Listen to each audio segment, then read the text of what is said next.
Muy buenos días. El Ministerio Mahanaim les da la cordial bienvenida a un tema más de esta serie Semejantes a Jesús, con el tema Mi familia para Cristo, presentado por nuestro hermano César Salazar.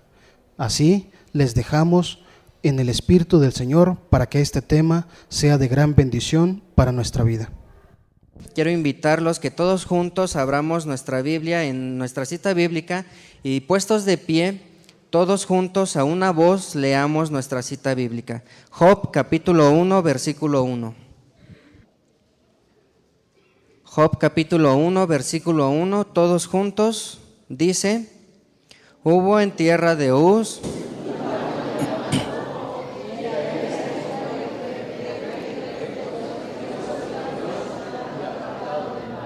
Vamos a orar. Padre nuestro que estás en el cielo, santo y glorificado sea tu nombre. Te agradecemos nuevamente, Señor, por este día que nos das. Te queremos pedir, Padre, que en este momento, si es así tu voluntad, Señor, que yo sé que la es, Padre, que tu Santo Espíritu descienda sobre este lugar, Señor, y que pueda llenar el corazón de todos los que están aquí presentes. Permite, Padre, que sea tu Santo Espíritu quien hable a través de tu siervo, Padre, y que no sean palabras de hombre, Señor, sino que sean palabras de vida para vida eterna. Te lo pedimos todo, Señor, en el nombre de Jesús. Amén. Hubo en tierra de Uz un varón llamado Job, y era este hombre perfecto y recto, temeroso de Dios y apartado del mal. En esta mañana, hermanos, vamos a hablar acerca de este personaje llamado Job, pero vamos a usar a Job como punto de referencia. Vamos a usar a Job como punto de comparación para nuestra familia. Vamos a comparar a nuestra familia con la vida de Job. Y vamos a hablar únicamente de este versículo número 1 del libro de Job. El libro de Job, hermanos, es un libro maravilloso. Es un libro muy profundo y me siento contento porque en esta mañana vamos a hacer una pequeña exégesis acerca del libro de Job. Hay muchas discusiones sobre quién es el autor del libro de Job, pero vamos a resumir diciendo que lo escribió Moisés. Hay muchas razones para demostrar que Moisés lo hizo, pero no es el momento ni la ocasión para hablar de eso. Job es un personaje real. Job es una persona real, alguien que vivió en realidad, y Moisés presenta y expresa en el libro la experiencia de Job. Vamos a hacer un pequeño resumen de los primeros capítulos para así poderlos llevar al centro del libro, al núcleo del libro a donde yo quiero que lleguemos. En el libro de Job aparecen detalles curiosos y fascinantes. Por ejemplo, si usted lee el libro de Job en el capítulo 1, descubre que todo el incidente comienza en el cielo y descubre también que Dios está recomendando a un ser humano y que además lo está haciendo delante y a Satanás. Y si mira detenidamente en el capítulo 1, descubre que hay un concilio celestial que tiene una reunión. Ese concilio celestial se reúne. Y si sigue mirando, también descubre que hay una discusión muy seria entre Dios y Satanás en relación a un ser humano. Dios recomienda, Satanás acusa. Dios recomienda, Satanás acusa. Cuando la escena sale del trono celestial y llega a la tierra, entonces notamos a Satanás destruyendo a Job. Y notamos a Job en una segunda escena glorificando a Dios a pesar de perderlo todo. Entonces ese concilio nuevamente se reúne, después de que pasa esto, nuevamente se reúne ese concilio y nuevamente Dios vuelve a recomendar a Job. Lo interesante del caso, hermanos, es que no solamente lo hace delante de Satanás, sino lo interesante es que Dios habla de Job de una manera tan interesante. Y no solamente delante de Satanás, sino que lo hace delante de los representantes de todo el universo, diciendo que este Job, o sea que este ser humano, es una persona perfecta y recta, temerosa de Dios y apartada del mal. Es aquí cuando pasa la primera prueba. Viene el segundo capítulo y viene la segunda prueba. En el segundo capítulo es cuando Job está lleno de heridas, cuando Job está lleno de llagas. Entonces es aquí donde empieza el centro del libro, es aquí donde empieza el núcleo del libro. Los amigos de Job, que se supone vienen a consolarlo, se constituyen entonces en defensores de Dios y abogados del diablo. Mire qué interesante, hermano. Se constituyen en defensores de Dios y abogados del diablo. Los tres amigos de Job que llegan empiezan a atacarlo, lo empiezan a acusarlo, lo acusan hasta de ladrón. Y el error de Job es defenderse. Ellos lo atacan y Job se defiende, lo atacan y Job se defiende. Cuando terminan el show de te ataco y te defiendes, entonces los amigos dicen, nos rendimos. Pero en el ambiente, hermanos, hay un muchacho joven llamado Eliú y le dice a Job, oh, ¿y qué le pasó a las canas? ¿Ya se cansaron? Ahora me toca a mí. Pero el enfoque de Eliú, hermanos, es diferente. El enfoque de los amigos de Job es que el mal y la desgracia te llegan porque tú cometiste pecado, y eso es un gran error, no necesariamente porque cometiste pecado. Quiero que me acompañen a leer una cita, hermanos, de la Biblia, que es una cita peligrosa, una cita que está tremenda. Escuchen, hermanos, pongan atención que lo que los amigos de Job aprendieron acerca de Dios se los enseñó un demonio. Y la mayoría de los seres humanos tenemos un concepto de Dios enseñado por los demonios. Y si no me creen, hermanos, acompáñenme a Job capítulo 4, versículo 12. Job capítulo 4, versículo 12. Aquí está hablando Elifaz. Recuerde que es uno de los tres. Recuerde que están atacando a Job. Recuerde que está defendiendo su punto. Recuerde que su punto es la filosofía de que el mal y la desgracia le llegan porque cometiste pecado. ¿Cuántos pecados estaba cometiendo Job? Ninguno. ¿Quién recomendó a Job? Dios. ¿Qué había dicho Dios de Job?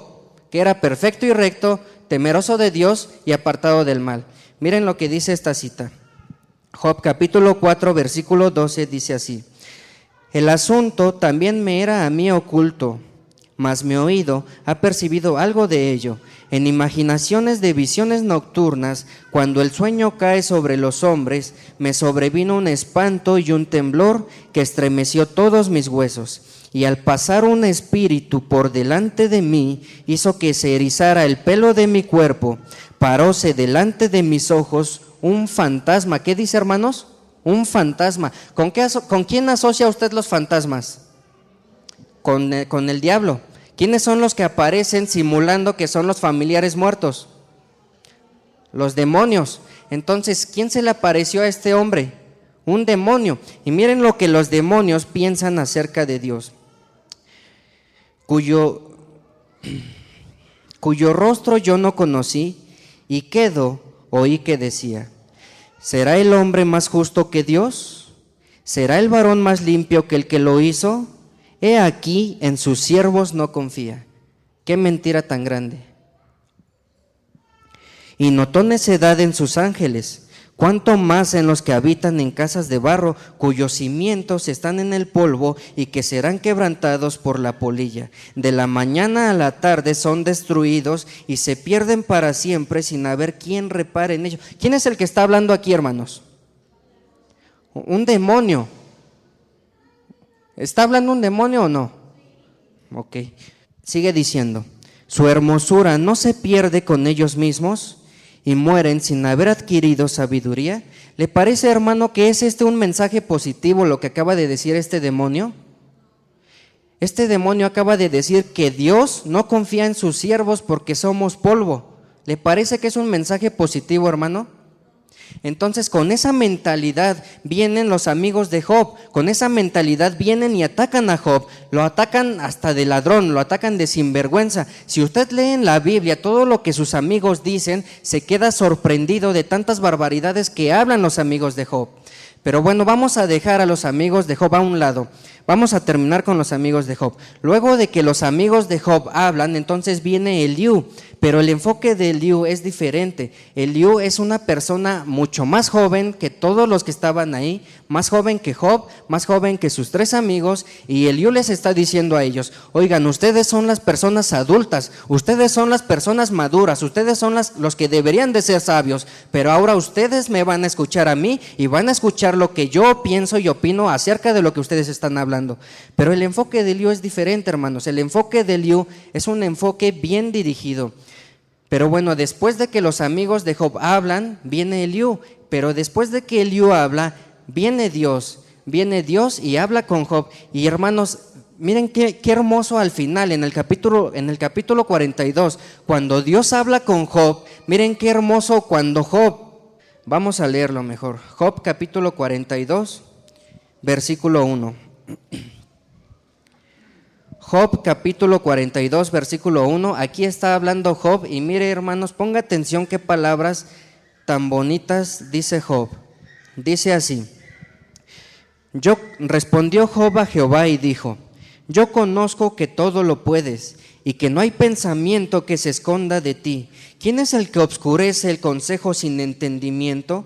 Por tanto, yo hablaba lo que no entendía, cosas demasiado maravillosas para mí que yo no comprendía. Oye, te ruego y hablaré, te preguntaré y tú me enseñarás. De oídas te había oído, mas ahora mis ojos te ven, por tanto me aborrezco y me arrepiento en polvo y ceniza. Me defendí porque yo no te conocía, peleé y discutí porque yo no sabía quién eras tú. Estaba defendiendo mi punto y mis actitudes porque yo no te había visto. En realidad, Señor, yo tenía un concepto equivocado de ti, yo tenía una idea acerca de ti, yo había pensado cosas acerca de ti, inclusive había vivido lo más perfectamente posible pensando en ti, pero ahora que te veo me doy cuenta que soy sencillamente un ser humano pecador, que no hay nadie que se presente delante de ti y presente manos limpias y corazón sincero. Señor, perdóname, Señor, me arrepiento, te pido me perdones mi osadía, Señor, perdóname mi atrevimiento.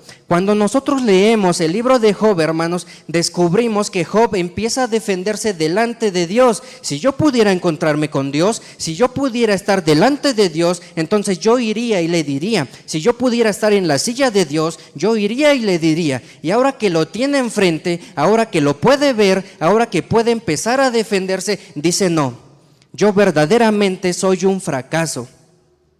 Es hasta que usted, hermano, hasta que usted con su familia tienen ese encuentro con Dios que descubren lo que realmente su familia es. Es así que se logra la santidad. Les hago una pregunta, hermanos. ¿Job logró la santidad? ¿Y tuvo un encuentro con Dios? Es hasta que usted tiene ese encuentro personal con su familia, con Dios. Es así que logran la santidad, hermanos, hasta que uno lo ve a Él, hasta que su familia se relaciona con Él, hasta que su familia lo escucha a Él. Es hasta entonces cuando Dios le revela a tu familia sus misterios, cuando la vida de Dios se refleja en tu familia. Es así que tu familia empieza a ser un poder de Dios y una bendición de Dios para toda la humanidad. No es nada más para ti la bendición, hermano, es para toda la humanidad, para todas las personas que te rodean. Job capítulo 1, versículo 1 dice lo siguiente. Acompáñenme por favor en su Biblia. Job capítulo 1, versículo 1. Hubo en tierra de Uz un varón llamado Job, y era este hombre perfecto y recto, temeroso de Dios y apartado del mal. Aparecen tres frases en este versículo número 1. ¿Cuáles son? Perfecto y recto, temeroso de Dios y apartado del mal. Las tres frases, hermanos, significan lo mismo.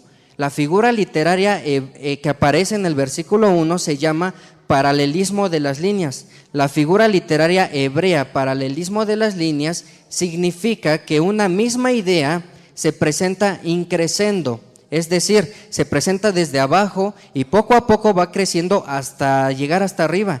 Y la última frase es la que describe todo lo que las frases anteriores quieren decir. Dice el versículo 1 que Job era perfecto y recto. ¿Qué significa eso? Que era temeroso de Dios. ¿Qué significa eso? Que era apartado del mal.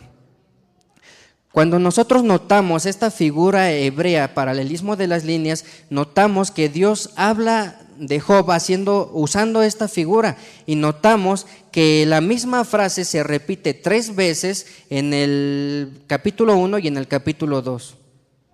Quiero que me acompañen a ver lo que dice el libro de Salmos, en el Salmo 19,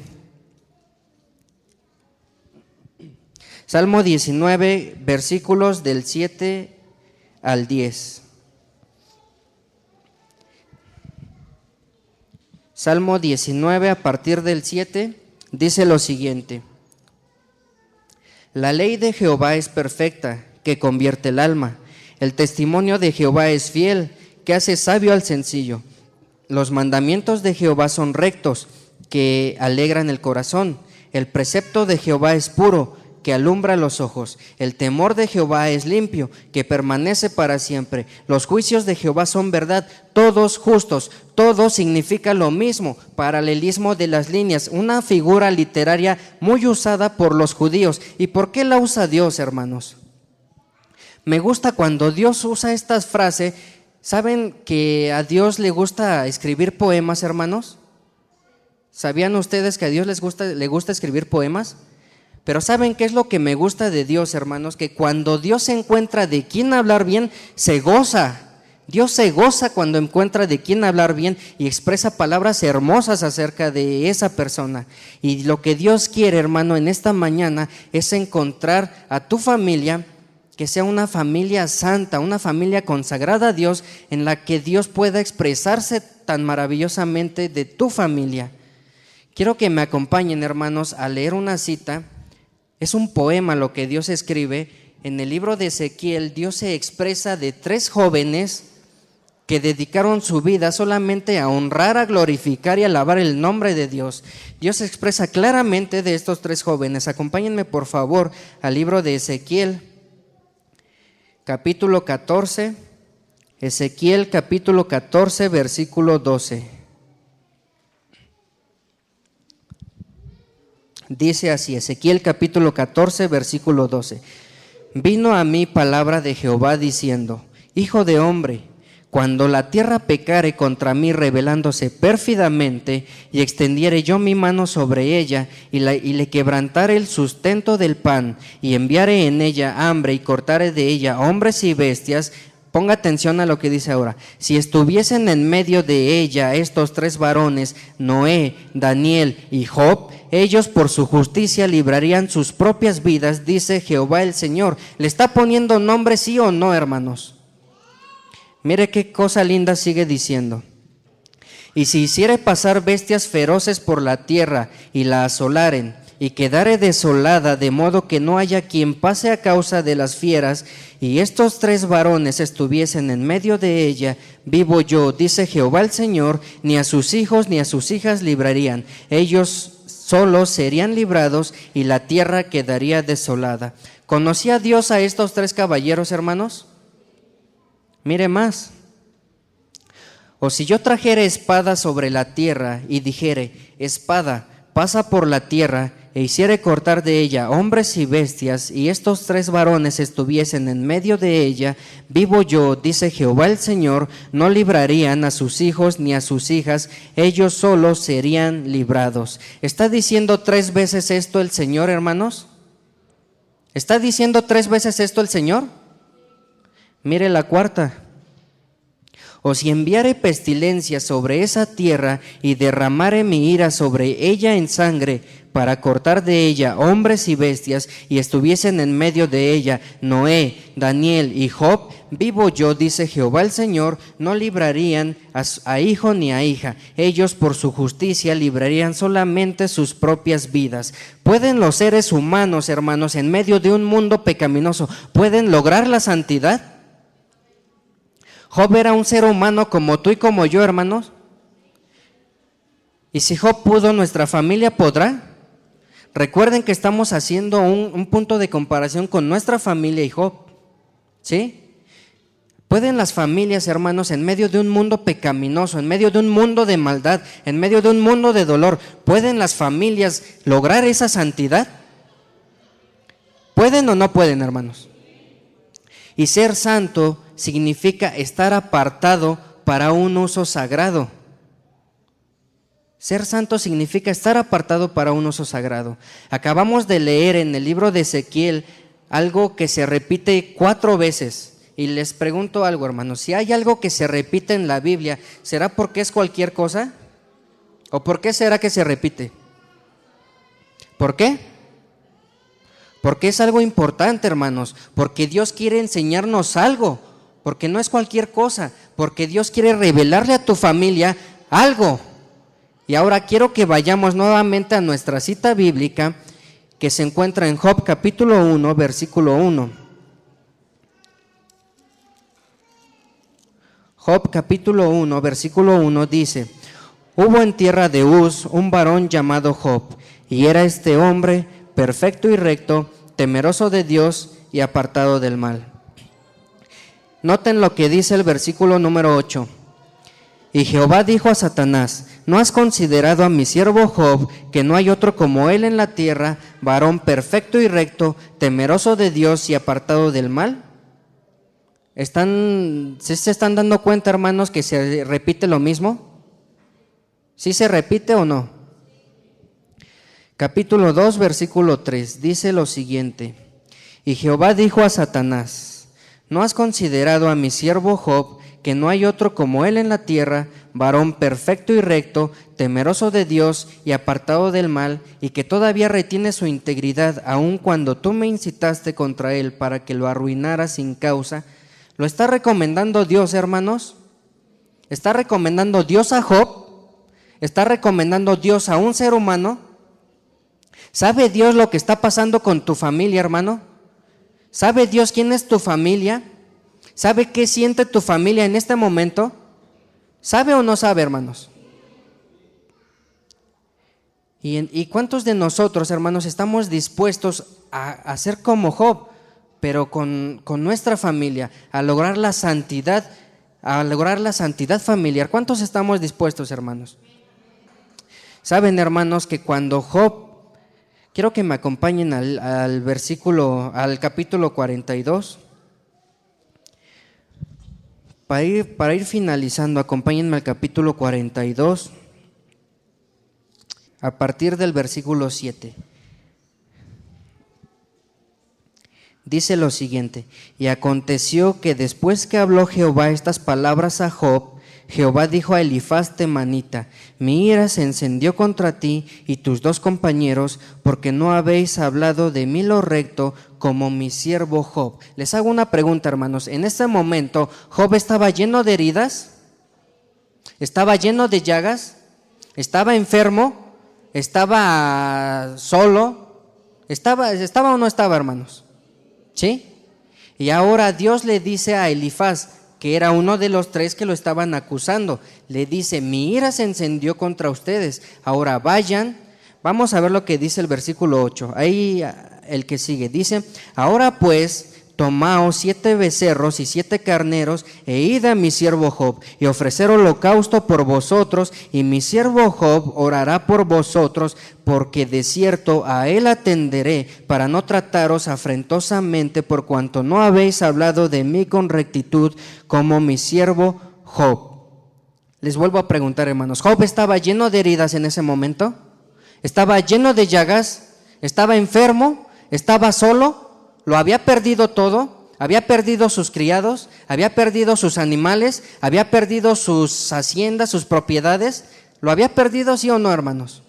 Y ahora Dios viene y le dice a Job: mira, mijito, así como estás, podrido como estás, con gusanos como estás, ahora ven y ofrece sacrificio y ora por ellos.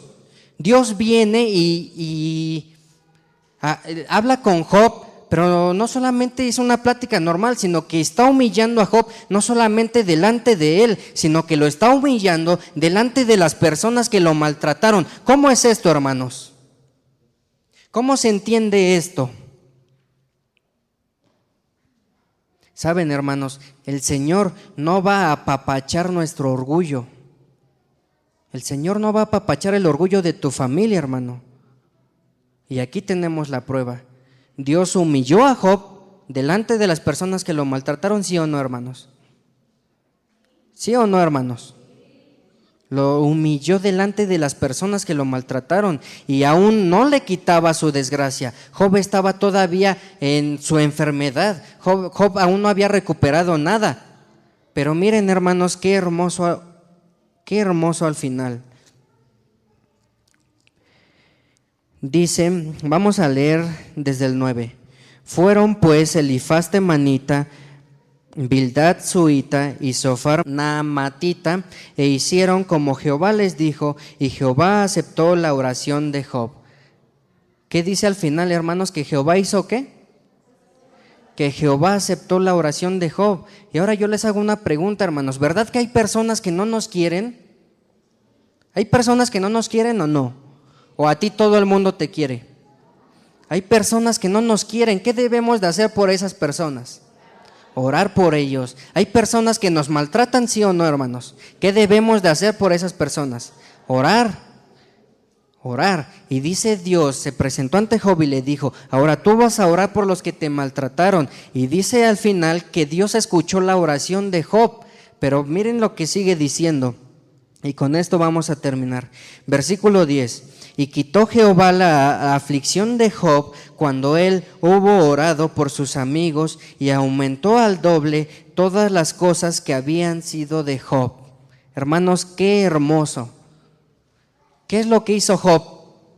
Oró. ¿Por quién oró? Por las personas que lo maltrataron. Eran sus amigos, pero sin embargo ellos se habían, como les dije al inicio, se habían convertido en abogados del diablo. Lo estaban maltratando, lo estaban acusando, lo habían acusado de ladrón, de sinvergüenza.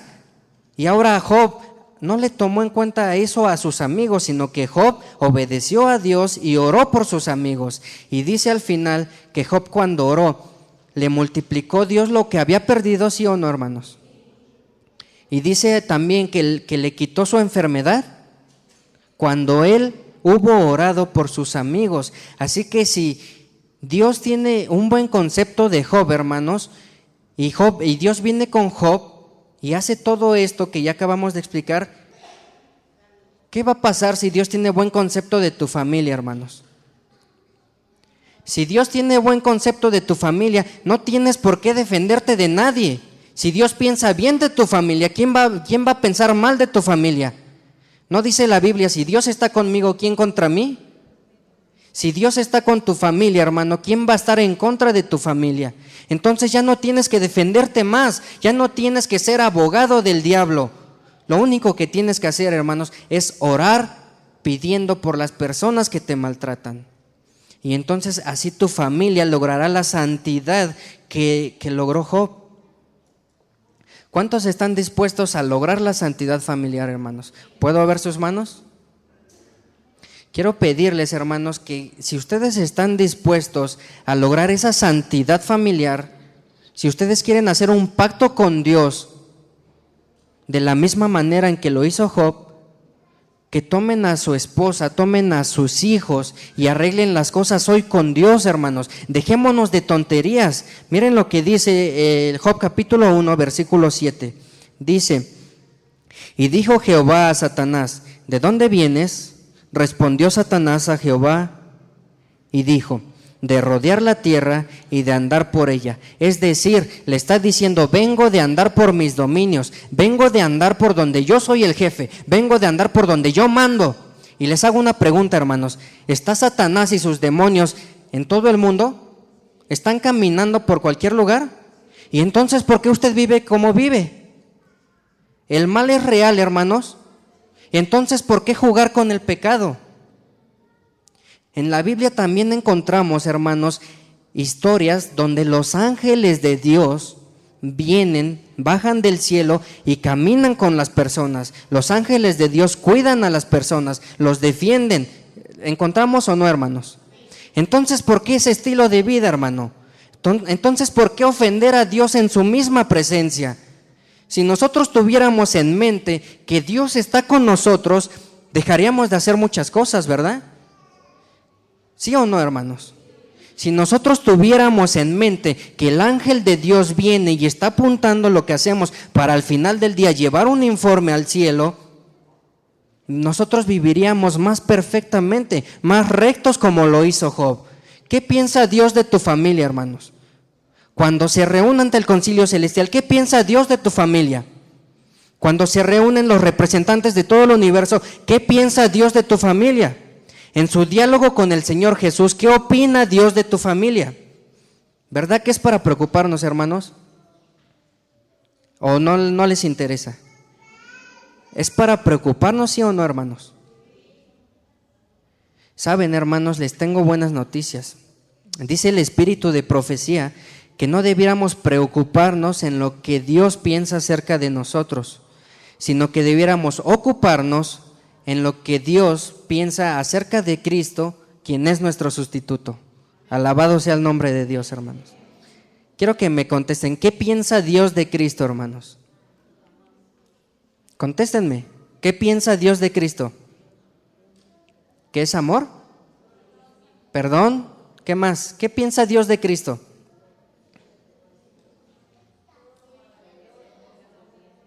Grandioso, amor, perdón. ¿Y qué piensa Dios de tu familia? ¿Se han puesto a pensar alguna vez, hermanos, qué piensa Dios de tu familia? Lo que leímos en Ezequiel, hermanos, decía que esos 3 caballeros solos librarían sus propias vidas, no librarían ni a su hijo ni a su hija, pero Dios quiere salvar familias enteras, hermanos. La salvación es personal, pero Dios quiere salvar familias enteras y, de ser posible, toda esta familia que está aquí presente. ¿Les gustaría, hermanos, lograr la santidad familiar? ¿Alcanzar ese grado de vida que alcanzó Job? Quiero invitarlos a los que acepten este compromiso, hermanos, que se pongan en pie. Terminemos con una oración. Padre nuestro que estás en el cielo, santo y glorificado sea tu nombre. Te agradecemos, Señor, por este santo sábado que tú nos das, porque ahora, Señor, hemos comprendido que tú, tu Santo Espíritu, tus ángeles están aquí a nuestro lado, Señor. Y eso, Padre, ayúdanos a llevarlo cada día de nuestra vida, para que nosotros, teniéndolo en cuenta, Señor, podamos lograr una vida santa, una vida recta como la vida de Job.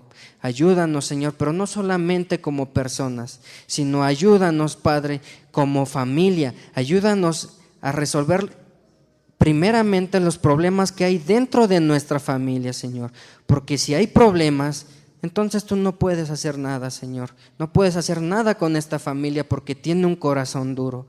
Ayúdanos, Señor, a cambiar ese corazón y que tu poder se manifieste en nuestra familia, Señor. Que nuestra familia sea una fuente de bendiciones para todas esas personas que aún no te conocen, Padre. Para todas esas personas que están indecisas, que saben de ti, pero no quieren un compromiso contigo, no quieren nada serio contigo. Ayúdanos, Señor, por favor. Te lo pedimos, Padre, en el nombre de Jesús. Amén. Que Dios los bendiga.